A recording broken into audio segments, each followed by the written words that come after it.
Жалал Абад шаарынын тургуну Акрам Азимов Орусиянын президенти Владимир Путинге кайрылып, эки уулу Акрам жана Аброр Азимовдордун ишин калыс карап берүүгө жардам берүүнү өтүндү.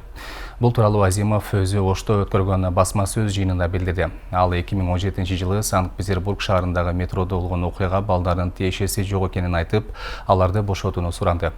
Акрам Азимов өз катында кылмышка шектүү катары кармалган уулдары кыйноо аркылуу тийиштүү кагаздарга кол коюп беришкенин, кармалган күндөр тергөө кагаздарында жазылган даталардан ар башка берилгенин жазган. 2017-жылы 3 апрелде Санкт-Петербургдун метросунда жардыруу болгону, андан 15 киши каза таап, 50 киши жабыркаганы кабарланган. Бир да террордук уюм бул каалабаа үчүн жоопкерчиликти өз мойнуна алган эмес. Кийинчерээк Орусиянын ФСБ кызматы терактты Кыргызстанда туулган. Орусиянын жараны 22 жаштагы жанкечти Акбаржон Жалилов уюштурганы тергөөдө аныкталган деп жарыяланган. Ал эми аны уюштурууга катышы бар киши катары Акбар жана Аброр Азимовдор камакка алынган. Кыргызстанда туулуп, кийин Орусиянын жарандыгын алышкан бул ага-инилер өздөрүнө коюлган айыптарды четке кагып келатышат.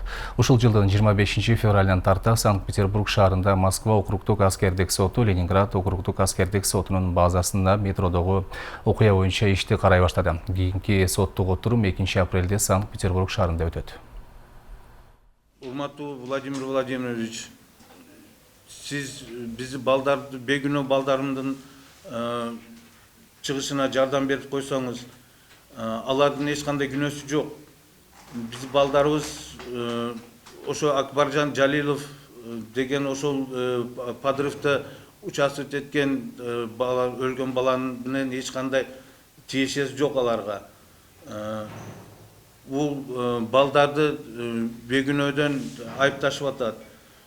Балдарымды, кичи баламды Аброр Азимовду булар 4 апрелде Москвага кетип аткан жеринде кармап туруп, өзүнө секретный түрмөсүнө алып барып туруп 14 күн азапташып, кыйнап аларды.